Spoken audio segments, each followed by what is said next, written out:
there was a need to introduce learning platforms at the turn of the century to keep pace with increased demand for education, including the open and distance learning. And therefore, at that point in time, we introduced what we call Tuto. Tuto is the homegrown learner management system, which was designed by the university's Department of Mathematics and Computer Science. So with Tuto, at the turn of the century, blended learning became the thing to do. We were then moved on to do blended learning, especially with our courses that we're running in the open and distance learning mode through our Institute of Extramural Studies. Then came COVID-19. So at the onset of COVID-19 pandemic, online application became requisite, and then a local service provider was engaged. So we had, in our business process, we had to start with online application because manual application was impracticable when we had COVID in 2019. In 2023, we became the Center of Excellence for Technologically Enhanced Learning, courtesy of the Commonwealth of Learning, which is based in Canada. So in that particular year, our Tuto, which is the learning management system, became strengthened.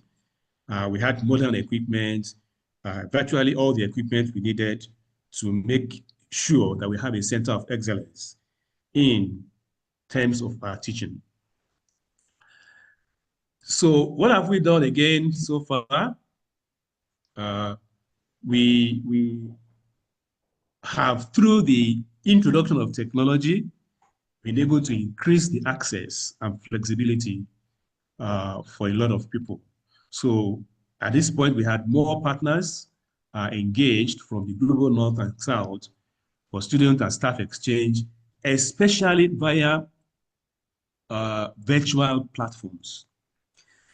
Now, my previous speakers, my colleagues on this platform, have told us that this is the way to go. So since COVID, we have had to have more exchange with our colleagues abroad. And so you could have a lecturer teaching from South Carolina, and students are receiving instructions in Lesotho.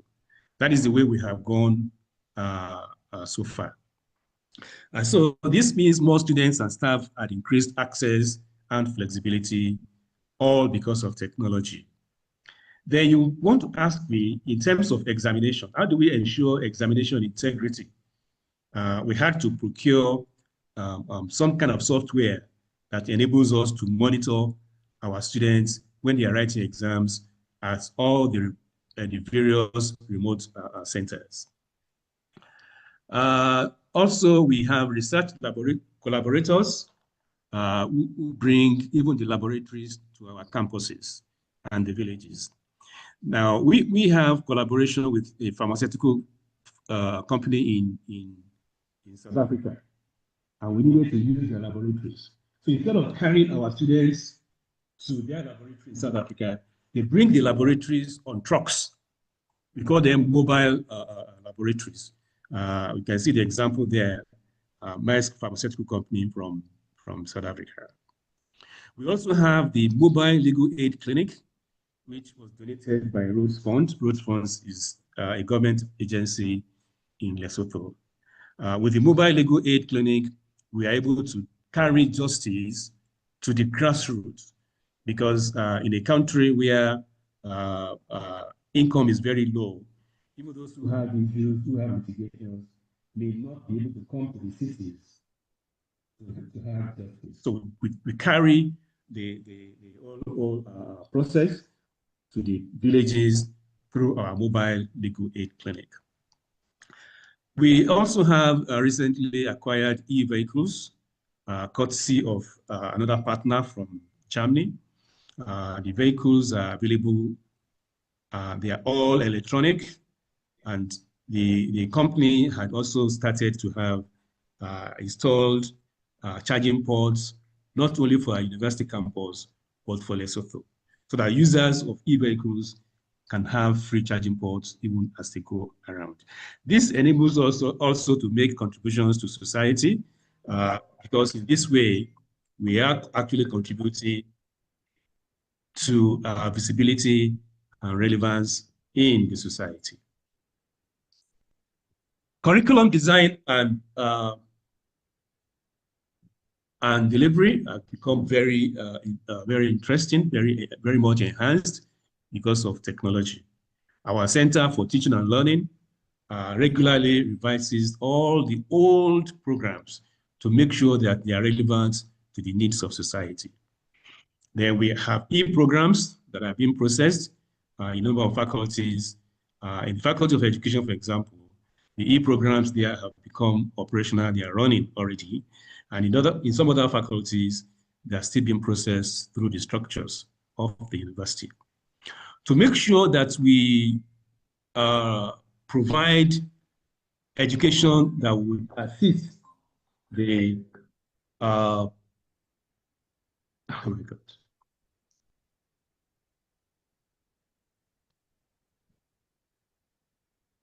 You are breaking?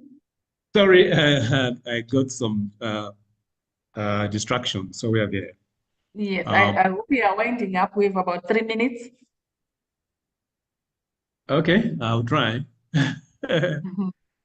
I'll try. Okay, I was talking about the extent to which we have deployed technology to guide our curriculum designs, and then also the extent to which we have, and I was about to talk about the extent to which we rely on industry to make sure that our curricula would address the needs of industry through what we call the faculty reference groups. Our researches are all based on technology, and we rely on collaborations with our colleagues elsewhere.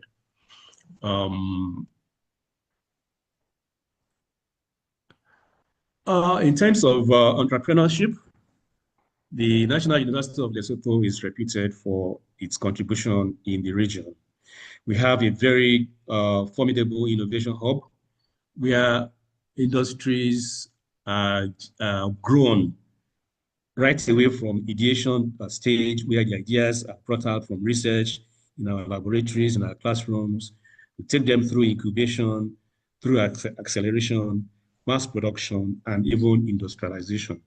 And the products of that particular innovation hub are making waves, not only in Lesotho, but in South Africa, where a lot of industrialization have taken place, arising from industries that were nurtured, incubated, accelerated, and released to society through our innovation hub. Again, to make sure that the graduates are going to be employable when they finish, we have a consortium of South African universities. We have this collaboration which we call UNICO Create. This is where universities meet with industries, and then the consortium is formed to ensure that our universities, our partner universities, are truly entrepreneurial.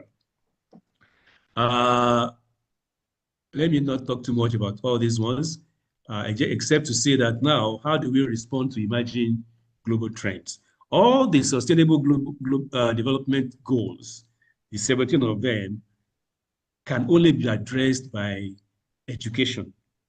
And so we believe that universities are well placed to be able to tackle all the challenges we confront, which have been highlighted in the Sustainable Development Goals.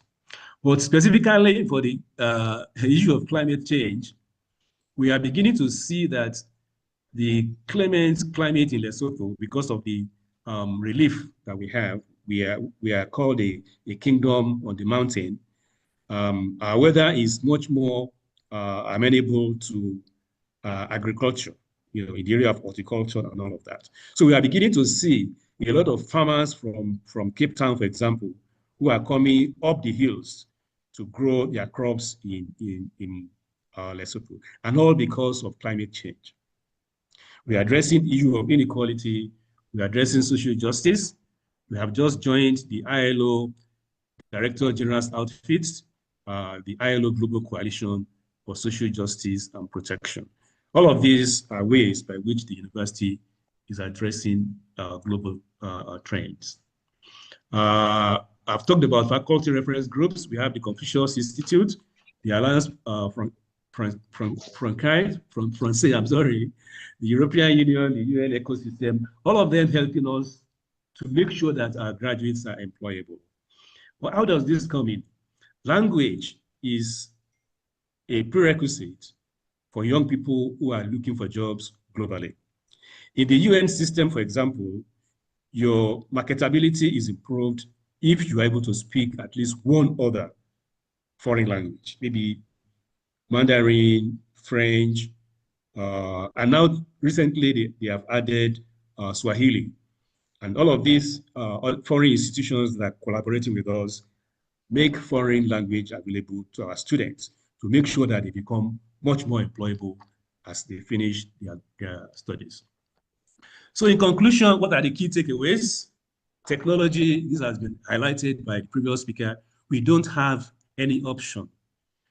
To move away from technology is to commit suicide. Next takeaway will be innovation. And that means, I mean, as again alluded to by the second speaker, we need to have very serious innovation hubs instituted. The one we have at the AUL has become a mecca. Other institutions are coming to see what we are doing there. Then collaboration. No university can afford to go solo. We need to be able to stand on each other's shoulders so that we're able to stand very tall. So what are the recommendations? My recommendation is going to be very, very simple. Knowledge is all over the place now. So what do we need to do? We need to adapt and to innovate. Then we need to have opportunities for partnership and collaboration. And I want to stress, I want to advise my colleagues, vice chancellors and leaders of universities in Africa, we need to see each other as collaborators rather than competitors. You know what that means. Many of us are looking for collaborators outside Africa. You have forgotten that your neighbor that you exist with, very close to you, may just be the solution that you're needing to tackle your problems. So let's see each other as collaborators rather than competitors. On this note, I'd like to say thank you to everyone, the organizers, the audience who have been listening to me, and I will be available for questions and discussions. Thank you very much. Thank you very much, Vice Chancellor, Professor Fajana. Wow, what an enriching presentation. You said we should adapt and innovate or we die. That was my takeaway from that one. For the sake of time, I'm just going to pick some questions I'm seeing on the platform. The first one, there is hi everyone. I have a question for Dr. Tendai Zengeni. Thanks for an interesting presentation. Now my question is, are African universities prepared or ready to embrace AI in teaching? Are we not shooting ourselves in the foot when we embrace AI? We will not create lazy students who sleep whilst their assignments and dissertations are being produced by AI. Do we have good systems to detect this on our campuses? Do we have rules and regulations and laws related to the use of AI in learning situations? This question is on the platform from Tendai Maravanyika, directed to Dr. Tendai Zengeni. Your namesake, he has just thrown in that question. The next question, I think, is directed to, should be the Vice Chancellor or Mr. Mzabazi. Blending theoretical teaching with practical learning is still more of a song, nicely said, by most African universities and academicians than reality on the ground. There is still huge mismatch with industry practice. Can you share examples or evidence of meaningful, well-structured involvement of private sectors or industry practitioners in curriculum design or updating delivery beyond one-off consultation or ad hoc engagement? I think there were 3 questions. The other one was the paradox that has been happening. Africans have been migrating to foreign countries, and in contrast, the foreign citizens have been coming and migrating systematically and in a systemic way to Africa in the name of trade, investments, tourists. My question for the first dear presenter, that is Mr. Msabazi, how can African universities change or reduce this paradox? Those are the 3 questions to presenters from the Southern Africa region. I think we have few minutes to answer those questions before I hand over to my co-chairperson. I don't know who wants to answer first from the 3 questions I have just picked from the platform. Thank you. Through the chair. Yes, you can proceed. Okay, thank you so much for that question. My namesake, Tendai. So basically, what happens is when we are not familiar with certain technology, we tend to be skeptical and afraid.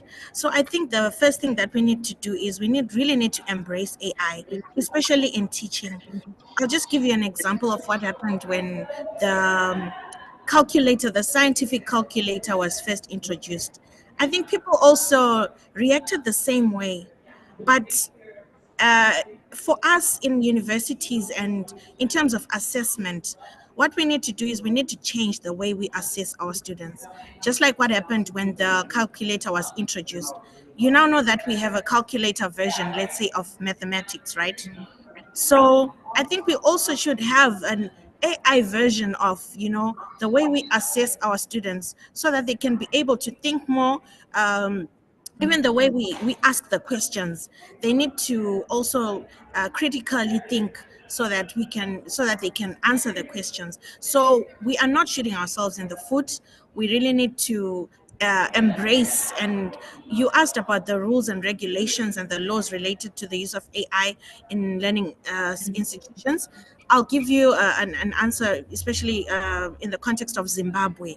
ZimChair is actually in the process of formulating, some of these rules and policies that have to do with teaching in learning institutions as well as assessment. So in the interest of time, I hope I managed to answer your question. Thank you. Thank you, Dr. Zengeni. Mr. Mzawazi.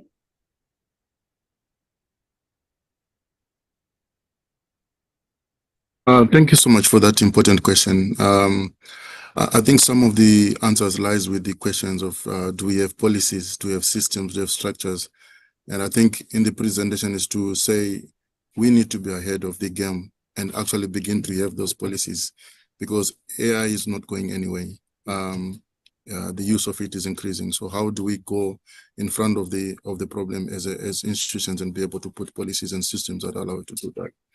I think in solving that, we need to have specific investment towards creating digital platforms that work, that anyone can access in any point. As I mentioned in my presentation and the presentation that followed, we now have a culture of people wanting to continue to learn and build new skills. How do we tap into that and not be limited to accessing a student regardless of where they're situated? Also in Africa, we also need to get in understanding that part of the trends in the societal shift is people can change careers now. Someone doesn't have to be in the same career for 40 years. So how do we make sure our institutions are able to allow that to happen? And it's investment in technology that allows online learning. My master's degree, I did it with an university in the UK. I only got face-to-face interaction with a supervisor when I was now working on my dissertation.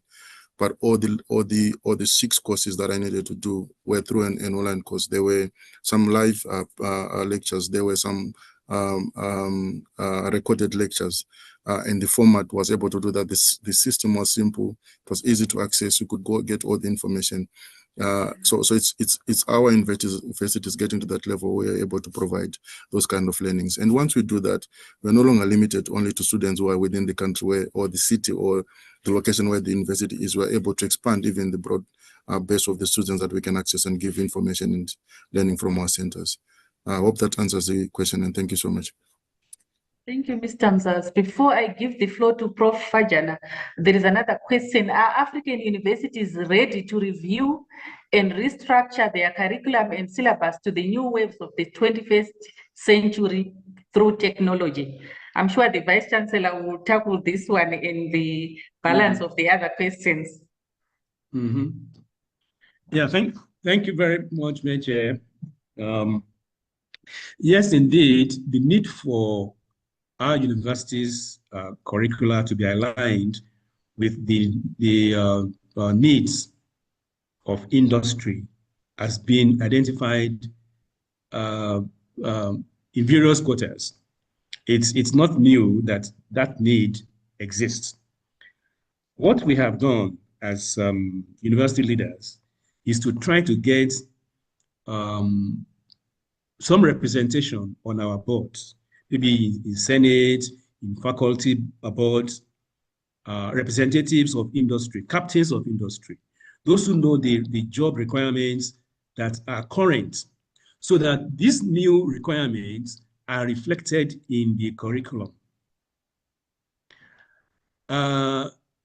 What is currently happening now, is, at least from our standpoint at the National University of Lesotho, is that we have brought what we call the faculty advisory board to the level of departments, not even faculties, not even one board for the whole university, but each faculty has a board and each department has a board. The reason for doing that is to make sure that you have representations from industry who can come onto the board and reveal to you where you need to make changes in your curriculum. And that works very well because by the time the graduates finish, they have the skills that the industry actually requires. That we are doing with private sector, we're also doing with government and with NGOs, both locally and abroad. So I can assure you, if we emphasize on this, I'm sure it's going to work for a lot more universities. Now, are we ready? The second question is are we ready to actually review so that we are able to meet the demands of the 21st century? Yes, we are ready to do this. And like what my that is Stanford just said, is that we need to have policies. We need to have systems. We need to have structures. So at the National University of Lesotho, we have a policy on to what extent do you want this review to go? How often do you change or review your curricula? Is it going to be every 3 years or every 5 years? So we have a policy on policies. So with a policy on policies, you are able to ensure that indeed you are moving with the time. You know, in the past, we used to say that once a curriculum is fixed, it's fixed. But in the 21st century, we cannot afford to have a static curriculum. Curriculum have to change with the times. And of course, also we also train our teachers through the Center for Teaching and Learning how to include current trends in their topics. Even if you don't want to change the entire curriculum, you could have introductions of topics that are current that you put into the place. All of these are efforts to make sure that we respond to the specific needs of the 21st century. I thank you, Chair. I hope that gives some assurance to the questioner. Thank you, Professor Fajana. And I'm requesting all the presenters to share your email addresses on the platform, because I can see a lot of audiences would want to follow up on certain issues to our esteemed presenters. There is quite a lot and a lot of enriching issues. I remember Mr. Mzavazi raised the issues of green skills. Dr. Tendai raised the issue of artificial intelligence, and the Vice Chancellor emphasized on innovations and collaborations, and also to avoid seeing collaboration as competition. I think these are key issues that the Southern Africa has shared with the continent on how we can improve teaching and learning at our institutions. Handing over to my co-chair, Mrs. Millicent. These were the presentations from Southern Africa. I'm sure you have some few minutes for moderating the presentations. Thank you, Madam Millicent. The floor is yours. Thank you very much, Mrs. Gono, for adequately and effectively moderating the session. We are right on time. I think we are supposed to end at 11:40, and from my side here is 11:22. So thank you very much for helping us keep to time and for your very insightful contributions. And then a very big thank you to our panelists as well for giving their perspectives on this very important topic of how African universities can respond to emerging global trends. And I think this session has been very informative with very profound, eye-opening perspectives, beginning from the key challenges where we mentioned brain drain, which has been a persistent challenge over the years, losing Africa's trained and skilled force to the global north, and then also some of the key takeaways from the presentations that would include how we can enhance teaching and learning by providing adequate infrastructure, which includes access to internet, as well as flexibility, and then also curriculum redesign that supports the transformation of pedagogy to respond to industry gaps and also emerging areas. For instance, we leveraging the demand for green skills and then the global recognition to climate change to be able to contribute to the green economy. And then also conceptualizing the extending, by extending employability to include entrepreneurship, and then also leadership, calling on leadership governments to invest in infrastructure, and then also enforce policies that support the enhancement of Africa's higher education. We also need to enhance global mobility. I think we saw one of the comments adding on to say that there's need for governments to ease visa restrictions to support intra-mobility within the region, and then also developing skills for the future by incorporating the critical thinking skills and the use of artificial intelligence. So we will all agree that all in all, these presentations highlight one thing, that the AI is here to stay, and we need to adapt. We need to adapt to innovate and to embrace technology, embrace innovation, and embrace inclusivity, just as highlighted in our theme for this year, as the future of learning, technology, skills, innovation, and inclusive growth. So thank you all once again very much for your very insightful engagement as well. We received your questions and then your comments on the platform, and I think they are very welcoming and they are very adequate in terms of contributing to the topic that has been discussed. So we still have some few minutes, so if there are any further questions or contributions, Mrs. Gono, I think we can just take about 5 minutes. If anyone else has any further contributions, additions, any feedback, we can take that, and then we take a 10-minute break and come back for the third session. Okay. I think we can allow them to raise their hands because on the platform at the moment, there are no questions. Those with any burning questions, can you raise your hands or write on the platform?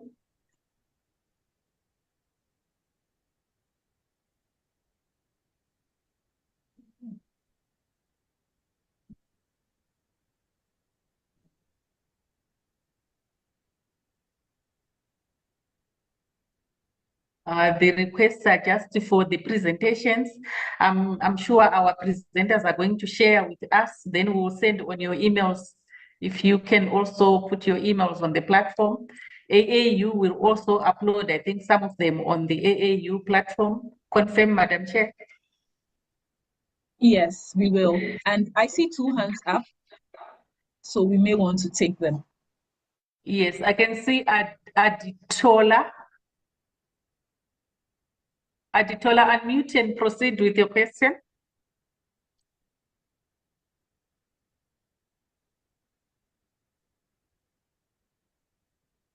I'm just seeing one hand. It's muted. There is also Mbambo Tata. Mbambo Tata Bushe, you can unmute and ask your question.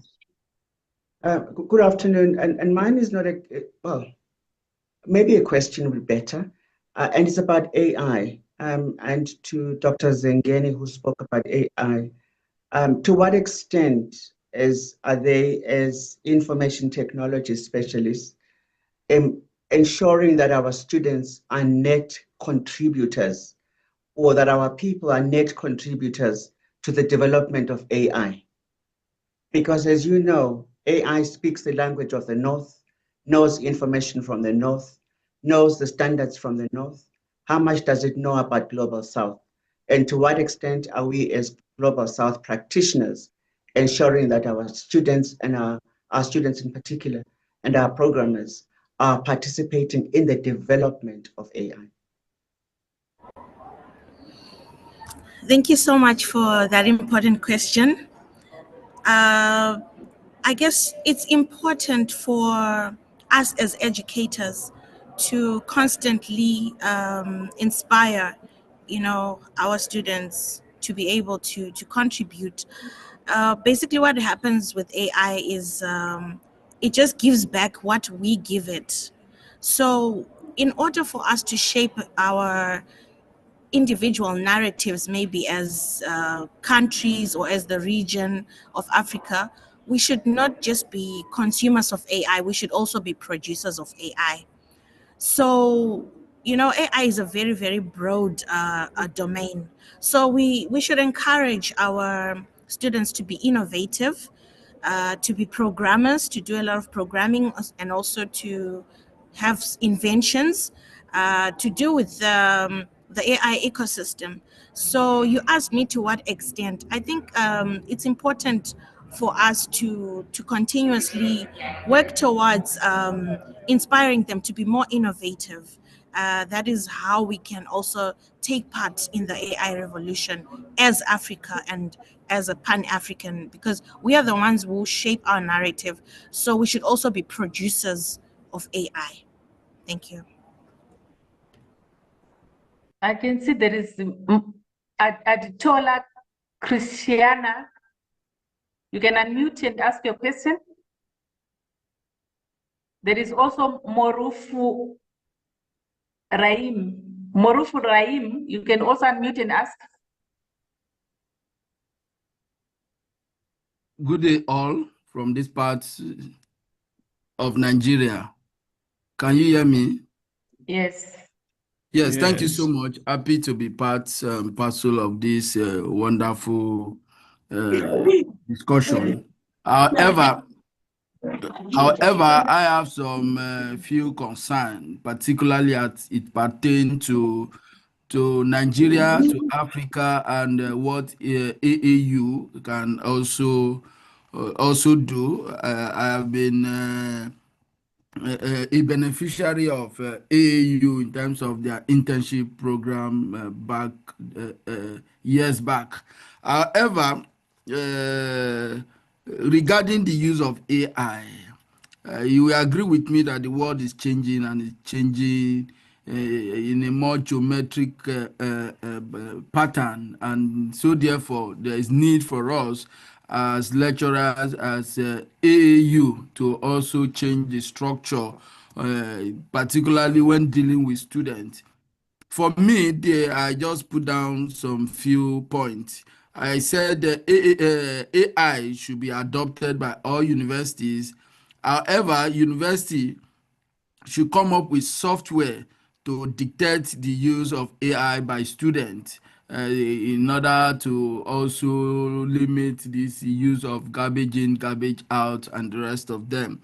Also, there is need to also begin to change the structure, our curriculum one, and the structure in which we ask students questions, particularly during exam, rather than giving them a straightforward exam. We should engage in more applied questions that is geared towards solving societal problem. And that is why most of our students, once they graduate, you hear they are unemployable, they are not unemployable because of this concept of la ride, la crème, la poor. I think we should to do away with that that la ride, la crème, la poor syndrome that has actually affected most of our students, particularly in the global south. Also, another concern for me is the recruitment process for most universities and promotion process. For instance, because we talk about climate change and the rest of them, I see the university as an avenue through which some of these climate footprints can be reduced drastically. But rather than doing that, it's like the university is also contributing towards climate change. For instance, when it comes to recruitment process, you see a university made an advert and said lecturers should submit 30 copies of their CVs and credentials. So for a lecturer or a professor, associate professor, whose CV is about 40 pages and is to add other credentials to it, to make it a one copy, probably plus minus 80 pages in 30 places. So to me, that's a waste of resources, a waste of fund. It shows that the university is also contributing to climate change because trees are used for the production of these papers we are using. Also, the same goes to promotion. You see, they will ask you, okay, prepare your document and all of this. Rather than doing all of that, let us adopt the use of AI once again and the use of internet. That is why it is encouraged that all lecturers should be feasible in Google Scholar, in ResearchGate, and these are platforms that the university authority being supported by AAU and the rest of it to begin to anchor on, so that a lecturer can be assessed through its global visibility and the rest of them, rather than submitting homogeneous number of his papers and at the end of the day is after the recruitment, sometimes they might not be called. Waste of resources, waste of fund, and the rest of them. So I think we need to begin to change our approach so that we can begin to get things right. Thank you, and over.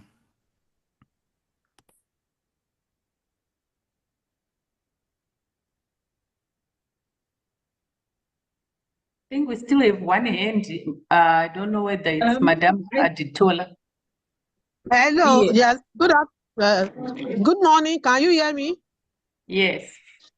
Okay. Good afternoon. It's my pleasure to be part of this 58th celebration.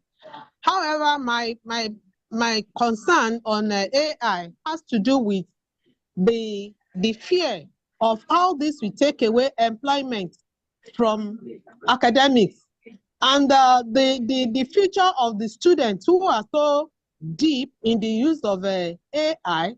How can we use it to solve the problem of pan and gown?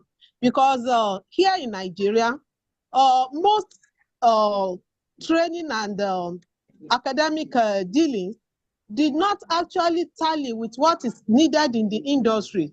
And so you have so many graduates out there, they are unable to secure employment. And so with the AI presently, it has been accepted, it is here to stay, we all understand this. But how can we use this to reduce the level of unemployment within our society and within our academic sectors? This is my problem. Thank you.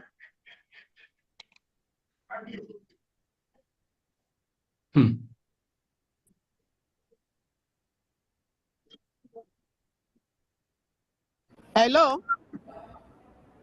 Can you hear me? I suppose this is a question directed to me? Yes. Okay. So basically, thank you so much for your question. I think that, especially when you're talking of Nigeria as a country, as a society, I think government should make concerted efforts to capacitate the workforce again, or the students, in digital skills.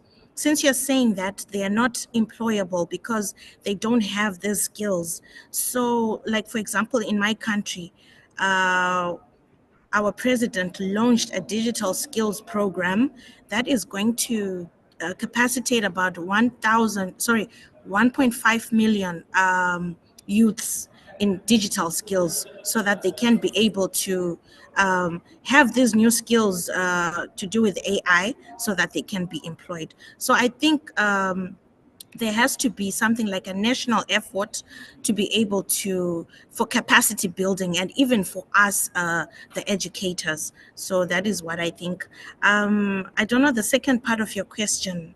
You said something. What did you say?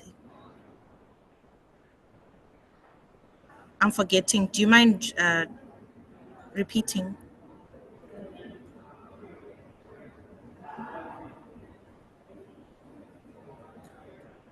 Oh, she's gone. Yeah, I think the issues were the fear of AI taking away academic employment, and how AI can be used to reduce employment. Oh, thank you so much. Yes, it's about AI taking away our jobs. I don't think AI is going to take away our jobs, because if you look at the statistics that is going around the world, AI is going to take away about 20% of the jobs worldwide.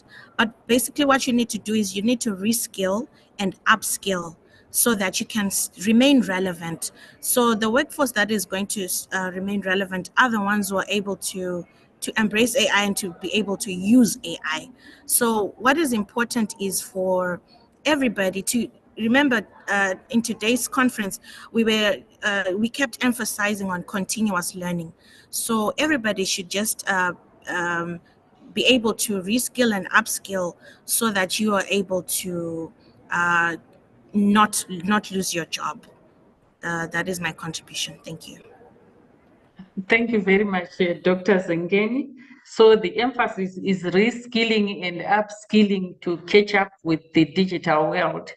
Back to you, Madam Millicent.